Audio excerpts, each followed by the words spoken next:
Bonjour à tous, je suis Mickaël Raymond, entrepreneur et auteur de fiction, et je vous souhaite la bienvenue dans Double Vie, un podcast qui tend le micro aux voix de l'imaginaire, autrices, auteurs, scénaristes, dessinateuristes, celles et ceux qui créent des univers de fiction.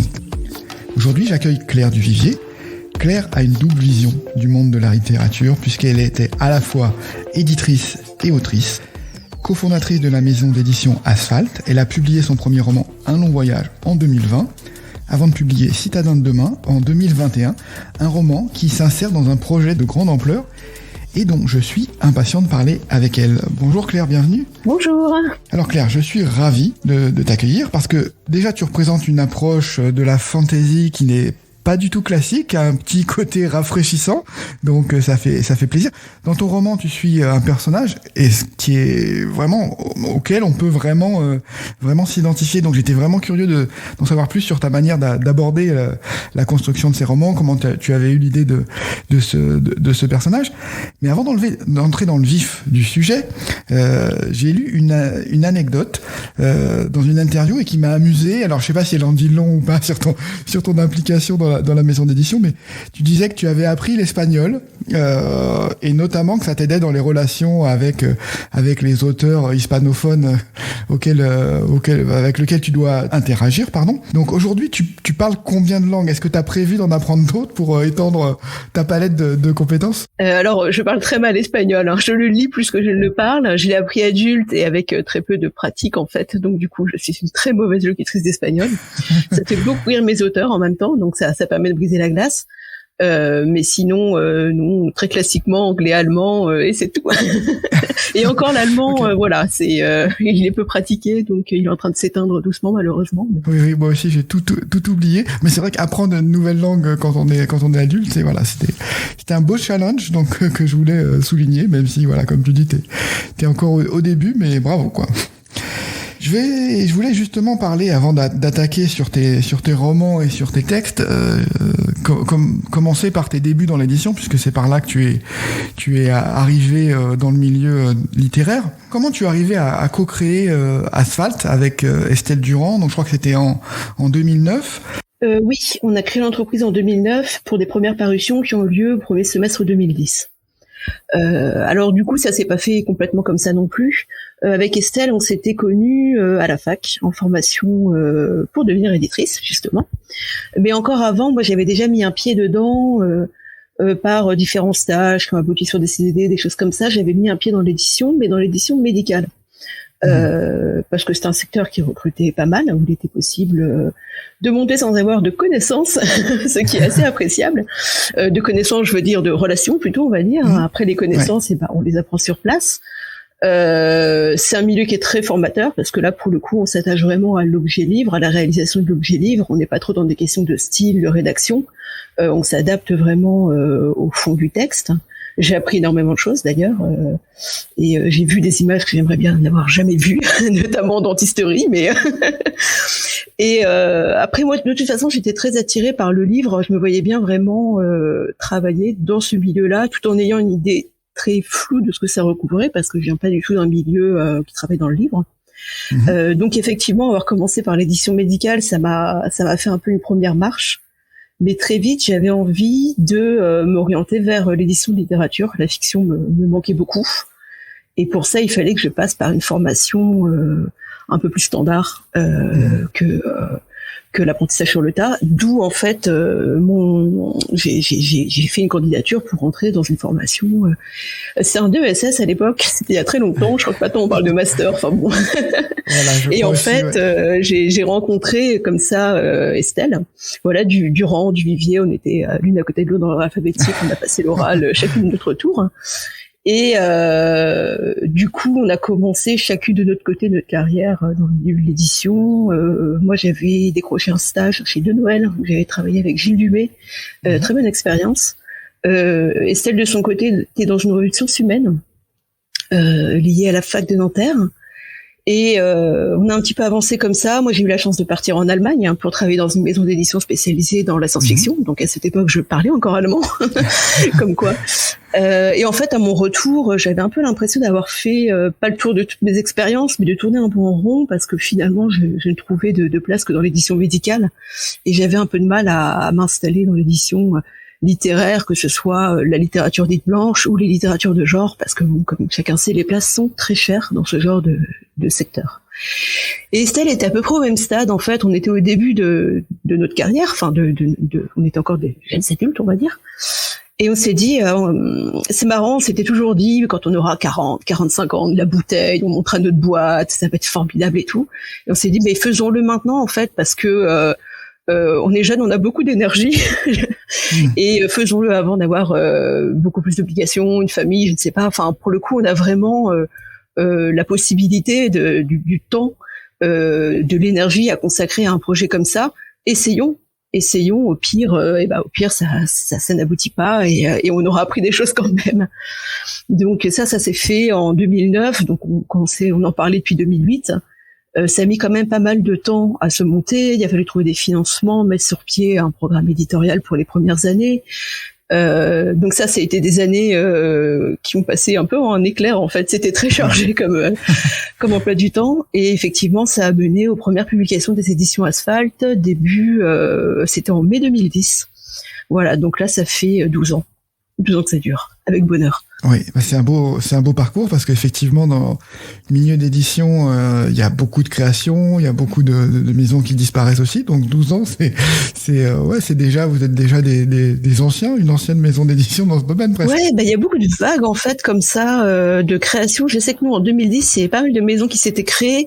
Alors certaines malheureusement n'ont tenu que quelques années, d'autres sont restées, d'autres se sont transformées, sont devenues autre chose, se sont mutées en deux ou des choses comme ça. Et effectivement, il y a eu aussi une nouvelle vague il y a encore quelques années, donc c'est intéressant de voir qu'il y a toujours cette vitalité dans l'édition en France, surtout dans l'édition indépendante. À un moment, on a assez peur, et à raison, je pense, de la concentration qui est à l'œuvre, de se dire qu'on a quand même ce paysage-là et qu'il faut l'encourager. Oui, bon, donc bravo. J'ai parcouru d'ailleurs le catalogue en fait d'Asphalt, et j'ai trouvé ça très impressionnant, parce qu'il y a un nombre de titres incroyables en fait, et une richesse et une diversité qui est vous traitez d'un panel impressionnant. J'ai notamment remarqué alors que vous traitez vous éditez des auteurs étrangers, donc on parlait d'hispanophones. Il y en a un qui a attiré mon attention, qui est Boris Quercia, qui est un auteur chilien. Il a attiré mon attention parce que c'est une de vos dernières publications qui s'appelle, je crois... Les rêves qui nous restent. Les rêves qui nous restent, voilà. Il y a une référence à Philippe K. Dick, voilà, donc un univers un peu cyberpunk et dystopique. Donc ça a piqué mon intérêt. Comment ça se passe pour travailler avec ces auteurs étrangers? Est-ce que vous repérez des textes, vous repérez des auteurs plutôt? Comment vous organisez ce fonctionnement? Alors ça dépend. Chaque auteur a un peu son histoire chez Asphalt. Le cas de Boris est très intéressant parce que nous, on avait repéré son premier roman qui nous avait été soumis par un traducteur. Qui était en fait le premier d'une trilogie, et c'était un polar, Les rues de Santiago. Okay. Vraiment très hard-boiled, vraiment cet héritage au roman noir nord-américain, mais transposé au Chili, avec un flic qui s'appelle Santiago, qui est flic à Santiago, donc qui est un peu l'incarnation de sa ville, et qui nous montre un peu le Chili contemporain et les problèmes sociaux qui le traversent. Et on avait vraiment adoré ce roman, très court, très efficace, écrit de façon très cinématographique. Et en s'intéressant un peu à l'auteur, on s'était rendu compte qu'effectivement, il était plutôt cinéaste, multicasquette, parce qu'il est à la fois acteur, scénariste, réalisateur. Donc on sentait en fait cet héritage cinématographique. Donc nous, son univers, il nous intéressait. On a commencé à regarder plus près ce qu'il a fait. Et en fait, il avait déjà écrit une suite. Il savait déjà que ça allait être une trilogie. Et on a publié le deuxième de la trilogie, Temps de chien, avant même qu'il soit publié au Chili. En fait, on a travaillé directement avec lui sur le texte. Un peu l'anglais, un peu le français. On avait la traductrice qui était malheureusement, elle est décédée, qui était une amie à lui, avec qui c'était vraiment un vrai plaisir de travailler à la fois dans les deux langues. Et ça a été vraiment pas tout à fait le même travail qu'on pourrait avoir avec un auteur français francophone, mais effectivement, c'était plus que le travail qu'on peut avoir d'habitude avec un auteur étranger où on achète juste juste entre guillemets les droits pour juste les confier le texte à un traducteur et éventuellement échanger avec le traducteur sur certains points de texte. Mais là, du coup, ça allait un petit peu plus loin que d'habitude. Et du coup, le deuxième, Temps de chien, a eu énormément de succès. Il a eu le Grand Prix de littérature policière en 2016. Et du coup, ça a un peu réveillé le Chili, qui s'est lancé dans la publication du titre aussi. Un peu plus tard, nous on publié le troisième de la trilogie. Et au moment où Boris nous a dit « je vais changer complètement d'univers, maintenant je vais passer à la science-fiction, j'ai une idée, vous allez voir, je pense que ça va vous plaire ». Alors on dit bon, oh là là, Boris, ne nous fais pas une dystopie juste parce que c'est à la mode, pitié. Et en fait, non, ça va, on n'a pas été déçus. Et ça a donné du coup Les Rêves qui nous restent, qui est paru en même temps au Chili et en France finalement. Ouais, c'est une belle histoire, et avec d'autres auteurs. Donc c'est plutôt un texte que vous avez repéré, alors c'est peut-être, tu parlais de traductrices, là, c'est peut-être des traducteurs qui vous repèrent les textes et qui vous les soumettent. Comment? Ça arrive, on a des traducteurs avec qui on travaille beaucoup et qui connaissent bien la maison et qui voient à peu près le genre de titre qu'on peut suivre, qu'on peut apprécier. Avec quelques agents aussi qui nous connaissent bien, qui savent à peu près quoi nous proposer. Et puis on suit aussi nos auteurs, donc du coup rien que ça, déjà, ça suffit à bien remplir le programme de publication. Oui, j'ai vu, alors oui, tu parlais là d'un polar de science-fiction. J'ai vu qu'un des partis pris de votre maison d'édition, c'était de dire on n'est pas attaché à un genre et on s'attache plutôt... c'est plus des textes coup de cœur en fait. Donc oui, on s'attache plus à un univers ou à un auteur ou à ce qu'il a à nous raconter dans son univers. Donc effectivement, le fait qu'il y ait des changements de rayons comme ça, enfin on va dire de rayons dans le sens librairie du terme, ça peut être un peu déstabilisant d'un point de vue commercial, ça peut être un peu compliqué, mais nous, d'un point de vue éditorial, c'est la droite ligne. Donc ce que fait Boris Quercy avec Les Rêves qui nous restent, c'est la droite ligne de sa trilogie Santiago Quiñones. Donc voilà, pour nous, ça a sa place chez Asphalt. Alors ce qui est très intéressant, c'est que là tu parles de cet univers, de ce polar qui se passe au Chili, et ce qui m'a tapé dans l'œil aussi sur votre site, c'est ce qui est bien mis en avant, c'est la collection Asphalte Noir. Donc voilà qui est le principe, et j'ai adoré le principe. En fait, c'était une espèce de, on va dire, c'est vendu comme un guide de voyage un petit peu sur une ville, et avec des nouvelles qui sont de polar et écrites par des auteurs qui vivent dans cette ville, donc ils connaissent parfaitement la ville. Donc voilà, c'est un peu une anti-carte postale, donc j'ai trouvé le principe complètement fou. Et vous en avez déjà sorti pas mal, quoi. Il y a Paris évidemment, mais Los Angeles, bon voilà, sur le polar, sur le roman noir, c'est mythique, mais l'idée c'est d'avoir à la fois des destinations un peu touristiques, des destinations très traditionnelles polar, on va dire Londres, Los Angeles, et des choses un peu plus décalées où là pour le coup on va avoir des textes un peu différents, type Delhi noir, Haïti noir, où pour le coup il n'y a pas vraiment de tradition polar dans ces littératures-là. Donc demander à des auteurs locaux de s'emparer de ce genre de concept, du coup c'est la garantie de bonnes surprises en général. Voilà, ouais, et il y en a un nombre impressionnant, donc j'imagine que ça fait vraiment des fragments d'univers qui ressortent. C'est assez fascinant en fait. Mais cette collection a une histoire assez étrange aussi. Enfin, c'est pas tout à fait classique en fait. Nous, on connaissait la collection avant même de créer Asphalt. C'est une collection qui existe depuis longtemps chez un petit éditeur de Brooklyn qui s'appelle Akashic Books.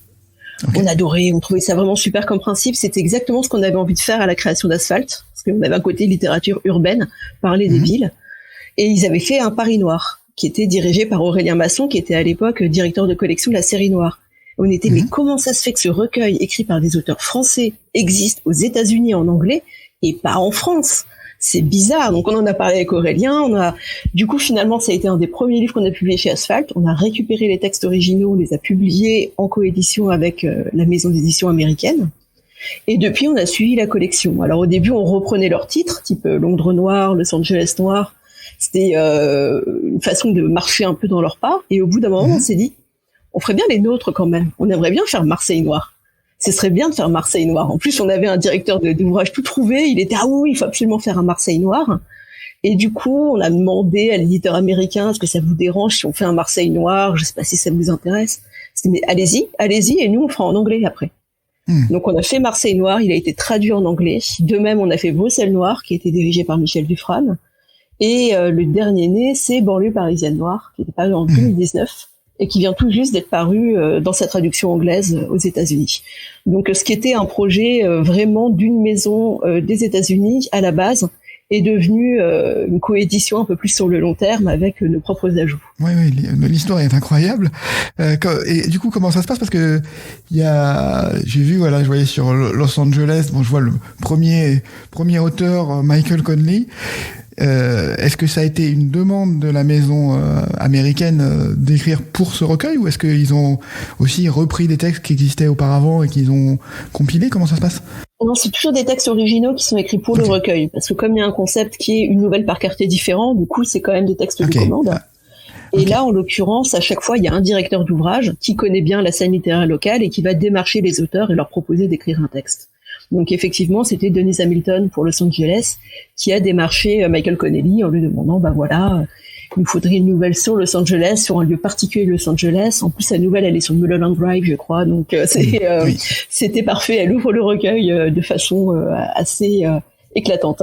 Oui, bravo, parce que c'est une belle initiative, et effectivement, nous on est plus habitués à l'imaginaire, mais moi dans mon esprit le polar ça fait partie de cette famille de l'imaginaire, et c'est intéressant de le voir mis à l'honneur, en plus sous forme de nouvelles, qui est un format que j'aime beaucoup. D'ailleurs, c'est un format qui marche plus qui est plus commun aux États-Unis qu'en France.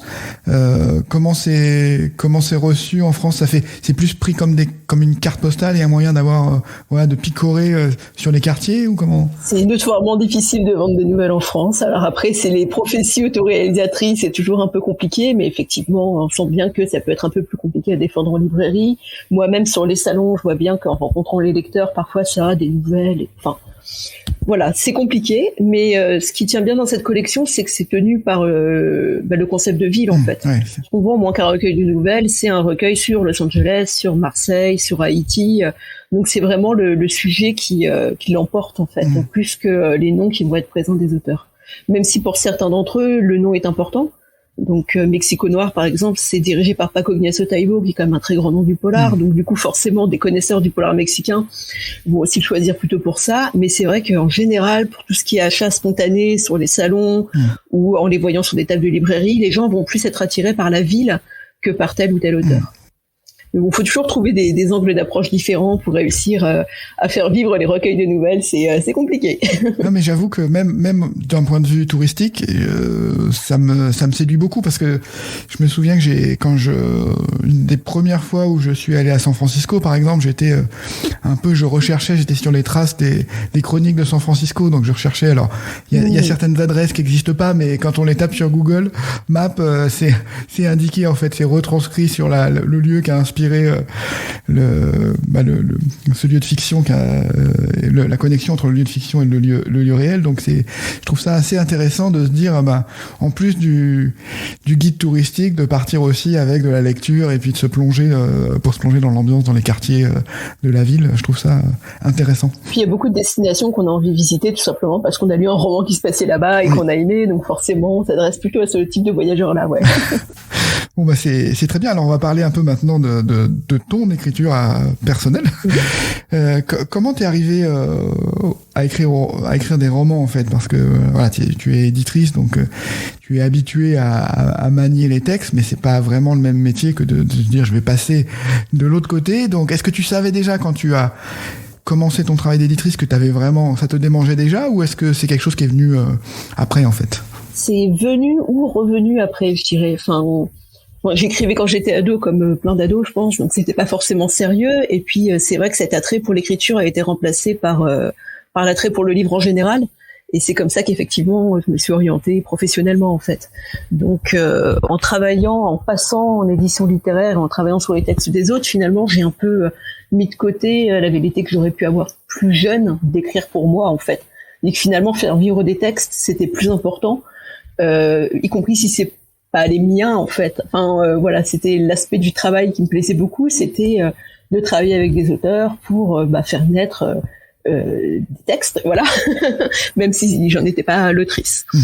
Puis aussi il y a le fait que l'écriture, ça doit être quelque chose, une des choses les plus chronophages au monde. Et effectivement, j'ai eu une grosse problématique de temps en fait pendant ces premières années d'asphalte, ce qui fait que je me posais pas vraiment la question de quand est-ce que je me dégage du temps pour écrire. En fait, il en était pas question en fait. J'étais très satisfaite de travailler avec des super auteurs sur des textes qui me plaisaient énormément, et ça m'allait comme ça. Et en fait, je pense que, alors, j'analyse a posteriori, donc je sais pas à quel point c'est vrai ou à quel point je recrée ça, mais je pense que c'est plus l'idée de raconter une histoire qui me plaisait plus que le fait d'écrire en fait. Et il y a le fait d'avoir eu ces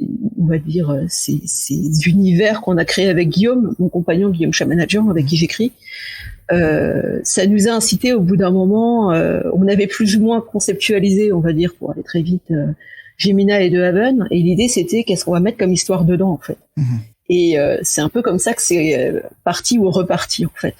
En tout cas cette envie d'écrire, cette envie de raconter une histoire dans un cadre particulier, et en plus qui s'éloignait complètement de ce que je pouvais faire chez Asphalt, parce que pour le coup de la fantaisie chez Asphalt il y en a pas quoi. Donc du coup, tu t'es remis à écrire en partant sur finalement le deuxième roman qui a été publié. C'est ça qui t'a remis le pied à l'étrier, cette idée de la tour de garde. Exactement, ouais. Ouais, on s'est relancé à deux. En plus, ça permettait d'avoir des plages d'écriture. On disait, voilà, aujourd'hui, on fait ça. C'est assez radical de pouvoir avoir s'autodiscipliner à deux. C'est plus pratique. Et puis surtout, une espèce de motivation d'avoir un lecteur qui est juste là. Et voilà, enfin, c'était quand même quelque chose d'assez ludique. L'idée, c'était un peu d'épater l'autre aussi. C'était amusant, enfin, de se faire lire tous les 1 ou 2 chapitres. Forcément, ça avance vite. Alors après, je dis pas que... c'était forcément, cette première version était un peu brouillonne, mais effectivement ça lance aussi, ça met en tout cas sur la bonne pente, on va dire. Et à partir de là, on a plus ou moins chacun trouvé notre façon de fonctionner, qui est très différente d'ailleurs. Et ça nous a mis, j'ai profité de cet élan en fait finalement, et j'ai écrit Un long voyage après avoir écrit l'équivalent de ce qui allait devenir Citadin de demain. Ok, très bien. On va revenir après au Citadin de demain, parce que Un long voyage, c'est un roman qui a fait un beau parcours. Donc déjà, c'est une fantaisie qui déjoue un peu les attentes, quoi, j'imagine qu'elle déroute un peu le lecteur. Elle essaye de pas tomber dans les clichés, et puis elle suit un personnage qui suit pas une prophétie, enfin, qui est un personnage qui est pas un chevalier, qui est pas appelé à un destin qui suit une prophétie ou qui est appelé à un destin incroyable. Et Comment t'as eu, c'est un voyage initiatique, comment tu as eu l'idée de ce texte en fait? Pourquoi ce texte-là? Alors en fait, j'en avais une vague idée avant même de me remettre à écrire. C'est un des textes sur lesquels je m'étais un peu fait les dents en disant je peux essayer d'écrire une nouvelle autour de ce sujet ou un truc comme ça. Ça n'a jamais fonctionné, donc j'avais laissé complètement de côté. Et justement, après avoir eu un peu plus d'entraînement, en m'y remettant, j'ai un petit peu mieux structuré ma pensée, j'ai un peu changé certaines choses, et en fait, alors c'est compliqué d'en parler sans spoiler, parce que le processus dans Un long voyage, c'est que je suis partie d'un retournement qui est à un moment du roman, et en fait c'était ça mon point de départ. Et à partir du moment où j'avais ce retournement, il a fallu les deux personnages qui allaient porter ce nœud d'intrigue, et ensuite créer le monde qui allait autour, le monde dans lequel ils allaient graviter. Disons que voilà, je m'y suis prise complètement dans l'autre sens que ce que j'avais fait pour Citadin de demain, où on était parti du monde pour ensuite créer les personnages qui l'incarnaient et ensuite arriver à l'intrigue. Donc là vraiment c'était sur ce retournement, je voulais vraiment le mettre en scène, et je voulais pas qu'il soit le sujet principal du roman. Je voulais que ce soit quelque chose qu'on découvre sur le tard, et que ce soit une surprise évidemment, parce que moi en tant que lectrice j'aime bien les romans où il y a une grosse surprise. Donc j'ai essayé de faire un peu pareil. Et c'est aussi pour ça qu'effectivement dans Un long voyage on a un début qui paraît très dans les codes de la fantaisie, avec ce jeune orphelin qui semble promis un destin, qui va quitter son île, parce que l'idée c'était de laisser penser que c'était lui qui allait avoir un destin extraordinaire, alors qu'en fait c'est pas lui, c'est Malvin. Mais c'est pas grave, ça veut pas dire que sa vie n'a pas une importance incroyable, quoi. Donc c'était à peu près ça le cadre. Donc tu as, ce roman, comme je disais, il a été très bien accueilli parce que tu as eu plusieurs prix, tu as été finaliste de plusieurs prix. Donc je crois que je vais en citer quelques-uns, mais tu as le prix hors concours 2020, prix remis par des libraires, le Librano, je crois que c'est début 2021 que tu as reçu le prix. C'était début 2021, ouais. Ouais, tu as eu le prix Elbakin du meilleur roman francophone de fantasy 2020, et puis après tu es finaliste de pas mal de prix. Donc comment ça se passe quand tu as un premier roman qui a autant de bonnes critiques? Je m'y attendais pas vraiment. Je m'y attendais pas vraiment, surtout que il faut savoir aussi qu'il devait sortir début mai 2020 en fait. Et donc en fait voilà, si on se remet dans le contexte, en mars on avait tout fermé, les librairies étaient fermées, les maisons d'édition étaient en panique, et en fait on savait pas du tout ce qui allait se passer. Et du coup le roman est sorti dès à la réouverture des librairies, c'était un peu l'office de la mort entre gros guillemets, où on envoyait tous les livres qui avaient été prévus au premier semestre, on va dire. Donc je me suis dit bon, voilà, il va se retrouver un peu noyé dans la masse, mais c'est pas grave. Il y a plus important en ce moment déjà, d'une part, c'était 2020, et d'autre part, c'est pas grave. Je suis heureuse qu'il soit sorti. Je suis sûre qu'il va trouver son public, qu'il va trouver des gens qui vont l'aimer. Et parce que j'avais déjà vu effectivement sur les réseaux sociaux, il y avait quelques libraires qui l'avaient eu. Avant le confinement, donc il y en avait un petit peu parlé, donc rien que ça déjà je trouvais que c'était assez incroyable d'en arriver déjà là. Mais en fait du coup ces libraires ont continué à le porter envers et contre tout, je dirais, alors qu'effectivement ils travaillaient dans des conditions pas faciles pour user d'un euphémisme, et il y a un bouche à oreille assez fou qui s'est constitué grâce à eux en fait. Et du coup de là des libraires c'est passé aux lecteurs, et effectivement il y a eu un petit emballement quand même à mon échelle. C'était assez incroyable, et vraiment j'en suis vraiment j'ai encore du mal à y croire que ça se soit passé comme ça pour ce roman-là en particulier. Oui, bravo, c'est impressionnant. Comment, du coup, c'est un roman qui est paru aux éditions des Forges de Vulcain, donc l'éditeur est assez connu dans le milieu, David Molmans. J'ai l'impression qu'il a aussi bien cru dans ce bouquin et bien porté et bien poussé le livre. Je sais pas si a aidé. J'avais lu dans des critiques justement que certains l'avait lu parce que ça venait de cette maison d'édition particulière, donc voilà, qui a une espèce d'aura aussi qui a pu aider à pousser le livre aussi, quoi. Ah, complètement, oui, je peux laisser entendre que ça s'est passé comme ça de façon assez magique, et en l'occurrence il y a une partie c'est un peu le cas, mais effectivement sans David derrière pour tout mettre en branle et tout pousser, c'est sûr que le roman lui doit énormément, ça il y a aucun doute. Et comment ça s'est passé? T'as soumis à plusieurs maisons d'édition, ou tu as envoyé directement? Non, seulement à David. Ah, seulement à David, ok. Seulement à David. En fait, ce qui s'est passé, alors David, je le connais depuis longtemps, l'édition indépendante, on se croise souvent quand même. À l'époque où il y avait des salons, on se croisait notamment beaucoup en salon. On était souvent, comme on est bavards tous les deux, on nous mettait côte à côte sur les salons. Et du coup, il y a eu cet étonnant voyageur, le salon de Saint-Malo en 2019, où on papotait. Il faut savoir qu'à l'époque, j'avais jamais parlé à personne du fait que j'écrivais, parce qu'on avait déjà commencé avec Guillaume à écrire sur la tour de garde. Et moi, j'étais en plein à long voyage. Et on discute, un sujet mène à un autre, et au bout d'un moment, il me dit « Ah, mais au fait, il y a beaucoup d'éditeurs qui écrivent. Et toi, est-ce que tu écris, Claire ?» Alors moi qui n'en avais jamais parlé, je me suis laissée... je dis oui, effectivement, je suis en train de finir quelque chose. « Ah, super, faut que tu me l'envoies, tout ça. » Enfin, le genre de choses qu'on se dit sur les salons, sauf que du coup, je l'ai pris au mot, et dès que j'ai fini, je lui ai envoyé. Et en fait, il a répondu très vite qu'il était très partant et qu'il avait beaucoup aimé, quoi. Donc du coup, finalement, j'ai pas fait le tour des collègues avec mon manuscrit sous le bras. J'en suis assez contente parce que je pense que ça aurait été très étrange en fait. Je me projetais pas en train de faire ça, donc finalement, grâce à son initiative, David m'a épargné ça, et pour le coup, il a eu un tel coup de cœur sur le roman que je regrette pas le moins du monde. Ok, écoute, c'est super intéressant. Je voyais aussi que finalement, ce qui est, je percevais une ligne directrice entre les romans et la série sur les villes, collection sur les villes que vous avez dans votre maison d'édition. Là, ça parle d'une cité-État. Le cadre est une cité-État. Il y a les capitales dont on va parler bientôt, là, les capitales nord et capitales sud de la tour de garde.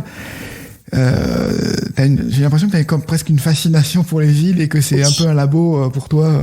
C'est complètement ça. Je pense qu'il y a une parenté entre mon travail d'éditrice et mon travail d'autrice, même si c'est des boulots très différents.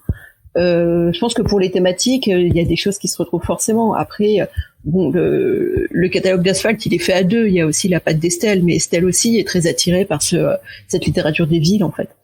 Donc moi, certains de mes romans préférés, c'est des romans qui parlent de ville, en fait, ou qui mettent une ville à l'honneur ou un lieu à l'honneur de cette manière-là.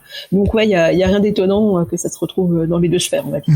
Ok, bah ça me fait plaisir que tu confirmes parce que ça apparaît bien quand on suit et qu'on analyse un peu ce que tu fais. Ça ressort, en tout cas, ça frappe. Alors après, vous avez, oui, du coup, ce projet-là qui avait été initié, vous avez pu, avec donc Guillaume Chamanadjian, sortir votre projet un peu fou, la tour de garde. Donc c'est une double trilogie. Je te laisse nous en parler parce que c'est quand même assez fascinant comme initiative. Oui, alors l'idée c'est ça ressemble un peu au concept d'univers partagé dans les comics où effectivement il y a un univers qui existe et qu'on a élaboré tous les deux et chacun de nous deux écrivons une histoire dans cet univers. Donc effectivement c'est des histoires qui sont indépendantes, qui peuvent être lues indépendamment, mais qui se passent quand même sur le même continent, donc forcément il y a des petites références de l'un à l'autre, il y a des passerelles, il y a des personnages qui passent d'une trilogie à l'autre. Et évidemment, les personnages vont être amenés à se rencontrer parce que c'est plus marrant comme ça. Et l'idée, en fait, tout est venu de voyages qu'on a fait il y a quelques années. À l'époque, on pouvait encore voyager. Gémina, la capitale du Sud, qui sert de décor au roman de Guillaume, a été plus ou moins créée suite à un voyage à Sienne. On a adoré la ville de Sienne avec son côté très médiéval, voire médiéval fantastique, ces différents quartiers symbolisés par des animaux, son palio, donc une espèce de tournoi annuel assez improbable. Et on s'est dit, imaginons une Sienne gigantesque avec plein de clans qui seront en guerre perpétuelle, avec un côté la renaissance des Médicis ou des choses comme ça. On aurait un super décor pour un jeu de rôle ou un truc comme ça. Enfin, on pourrait créer plein de choses à l'intérieur d'une telle ville. Et ça nous a bien occupés pendant tout le reste du séjour et un peu après, sur le côté, tu imagines, ce serait comme ça fonctionnerait comme ça, il y aurait une double enceinte, des choses de ce type-là. Et on est parti dans le même genre de petit délire créatif, on va dire, après une visite de la ville d'Amsterdam 3 ans plus tard. Où pour le coup c'était plus, mais oui, et puis les canaux qui se séparent géographiquement les quartiers, on pourrait accentuer un peu ça et faire en sorte que les quartiers soient vraiment complètement différents, complètement consacrés à des activités différentes, des choses comme ça. C'est à peu près comme ça que De Haven est né. Alors évidemment, c'est pas que Sienne, Amsterdam, on a rajouté d'autres influences qui sont liées aussi à nos propres goûts, à nos propres appétences. Donc Guillaume, qui est quand même très branché lettres classiques, évidemment, il a mis beaucoup de romantique dans Gémina. Moi, j'aime beaucoup les romans du 18e, donc effectivement, il y a une petite touche 18e siècle aussi à De Haven, sur le côté âge de la raison, des choses comme ça. Effectivement, l'idée aussi, c'était d'avoir ces deux capitale du Nord, capitale du Sud, qui étaient très opposées, mais qui étaient représentatives, chacune de leur manière, d'une certaine identité européenne, donc l'Europe du Sud, l'Europe du Nord. Et au bout d'un moment, ayant ces deux villes, on s'est dit qu'il fallait un peu les peupler. C'est comme ça qu'on s'est dit, il faudrait qu'on s'empare chacun d'un narrateur qui soit à l'image de sa ville, qui soit vraiment l'incarnation de sa ville, et à qui il arriverait des choses qui trouveraient un reflet dans l'autre ville. Tout est en jeu de miroir, en fait. Mais forcément, ce sera pas 2 fois la même histoire, du fait que les auteurs sont différents, les narrateurs sont différents, les villes sont différentes. Voilà. Je sais pas si c'est très très clair. J'essaie d'expliquer de façon un peu différente à chaque fois pour pas trop me répéter. Mais... non, c'est très clair et c'est voilà, je trouve ça fascinant comme projet. Alors, je crois que vous avez prévu quand même qu'il y ait des interactions dans la dernière partie de la trilogie, en fait, dans les 2 derniers. Oui, les intrigues vont vraiment se croiser. Ce sera aussi l'occasion pour nous de jouer un peu avec la notion de personnage principal, personnage secondaire, c'est-à-dire que chacun est au centre de sa quête personnelle, hein, même en dehors d'un roman. Et effectivement, ce qui peut paraître un personnage primordial et central dans une intrigue n'est finalement qu'un personnage secondaire dans l'intrigue voisine, en fait. Mais ça, on est en train d'y travailler, c'est dans les tomes 3, c'est coton.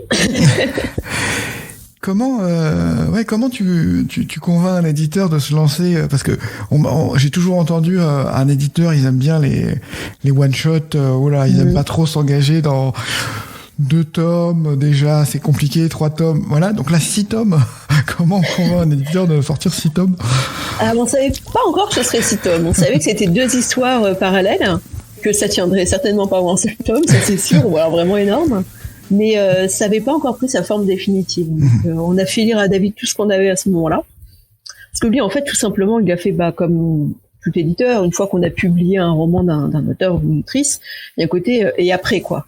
Ouais. Qu'est-ce qu'on fait après? Est-ce que tu as déjà quelque chose? Est-ce que tu as envie d'être dans la même veine, de changer complètement, de comment tu vois les choses, quoi. Donc, il a eu cette discussion avec moi. Et c'est là que je lui ai dit, oui, alors en fait, oui, j'ai un projet qui est quand même bien avancé. Le seul truc, c'est que c'est un projet à 4 mains et il peut pas être publié indépendamment de son projet miroir, en fait. Donc il faut que tu lises le projet de mon compagnon. Voilà, donc en général ça plonge les éditeurs dans des sueurs froides quand on dit est-ce que tu peux lire le manuscrit de ma maman, de mon voisin, de ma sœur. Donc mais il a accepté très gracieusement et il se trouve qu'il a vraiment adoré le manuscrit de Guillaume, ce qui m'a pas trop étonné. Je trouve qu'ils ont beaucoup de références communes. Donc en mon fort intérieur j'étais assez tranquille, mais tous les deux étaient très stressés. Mais ça s'est très bien terminé et effectivement en travaillant avec David on a réussi à trouver une forme définitive pour ce gros projet, à savoir cette forme de double trilogie qui serait publiée en alternance. Donc l'idée étant de jouer avec le format feuilleton, en fait.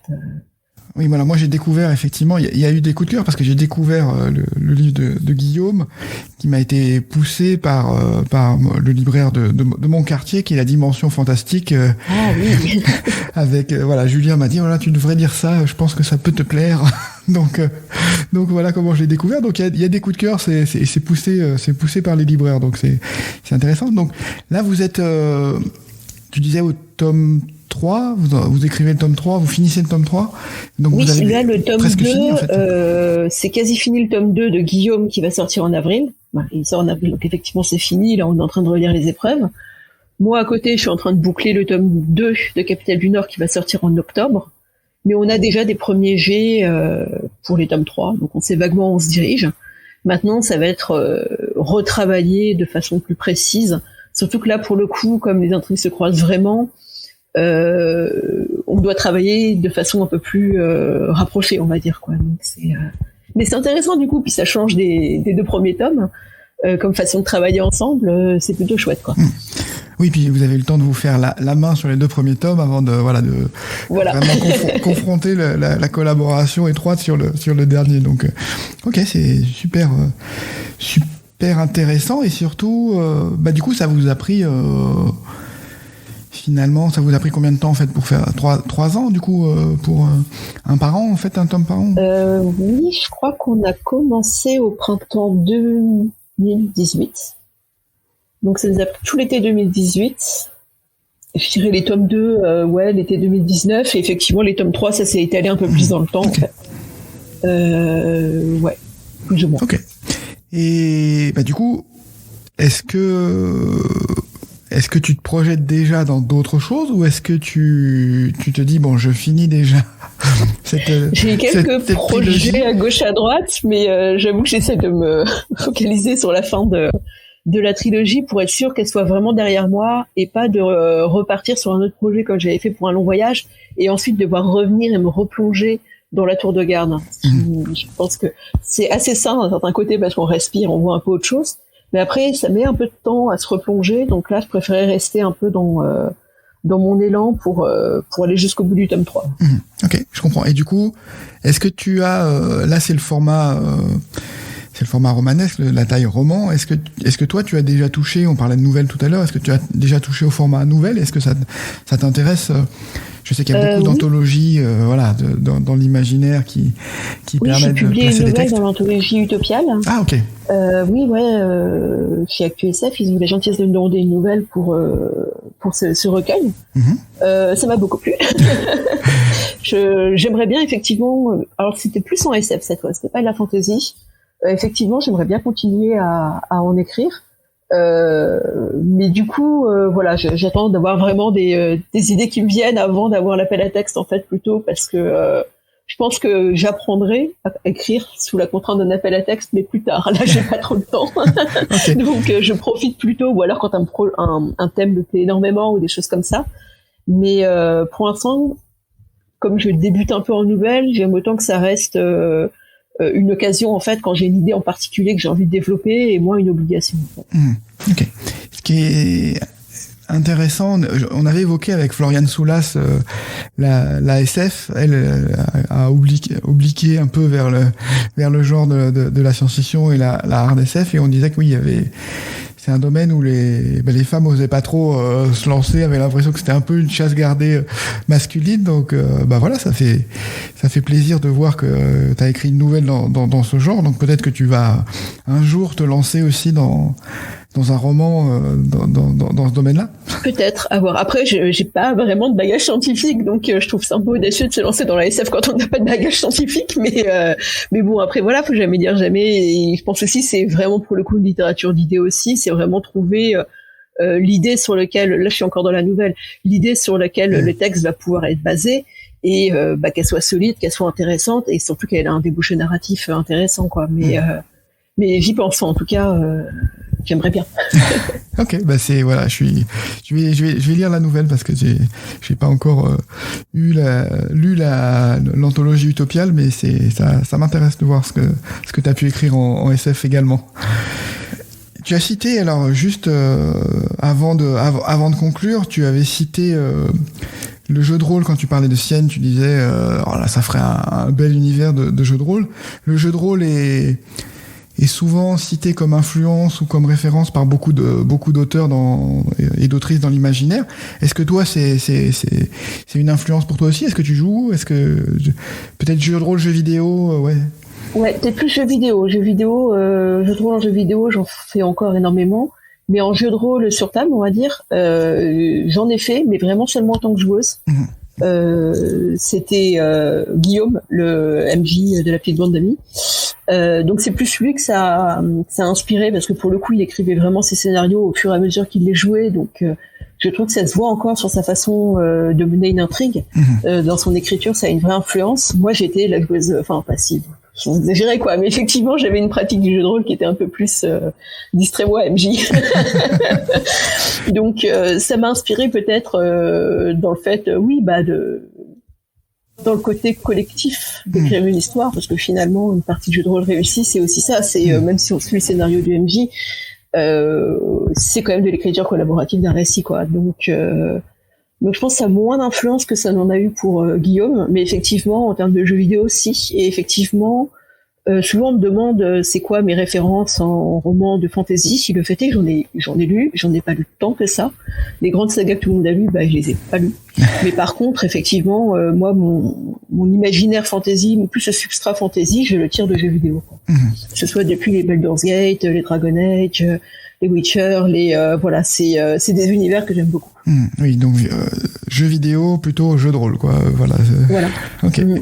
Ok, c'est intéressant la culture jeu de rôle, parce que il y a un rôliste qui a relu un de mes textes où il y avait une scène d'action et qui m'a dit oh là là, ça va pas du tout, parce que là à tel endroit on est confus sur tel point, et on voyait l'habitué d'organiser des descriptions d'actions précises. Oui, oui. Puis il y a un côté vraiment très, allez, on tire l'initiative et chacun son tour, alors qui peut paraître un peu étrange pour quelqu'un qui jouerait à un jeu vidéo où c'est plus de l'action RPG ou des choses comme ça, mais qui justement, je trouve, permet de décomposer une action et peut être assez précieux en termes d'écriture, je pense. Faudrait plus demander à Guillaume, quoi. C'est plus sa partie, mais effectivement, je pense que ça ajoute pas mal. Écoute, oui, j'ai prévu de l'interviewer, donc on aura un regard croisé, mais je tenais à ce que chacun puisse s'exprimer. Oui, surtout qu'on n'écrit pas du tout de la même manière et qu'on a des parcours assez différents. Donc c'est intéressant de pouvoir s'intéresser au parcours de chacun. Qu'est-ce que voilà, tu as déjà gagné un prix. Qu'est-ce que je peux te souhaiter pour la suite? Bah écoute, moi pour l'instant tout se passe super bien pour moi. Donc, je n'ai rien d'autre à souhaiter que ça continue en fait. Ok, bah écoute, en tout cas je te remercie beaucoup de ton temps. C'était passionnant de pouvoir avoir cet échange et puis voilà, bah je vais te souhaiter de continuer sur ta lancée, de bien clore cette saga, ce cycle de la Tour de Garde et puis bah on sera là, les lecteurs seront là pour te lire dans les 2 prochains tomes que tu vas sortir dans cette série. Bah merci beaucoup en tout cas pour l'invitation. Bah c'était un plaisir, merci pour ton temps, puis à bientôt. Au revoir. Au revoir.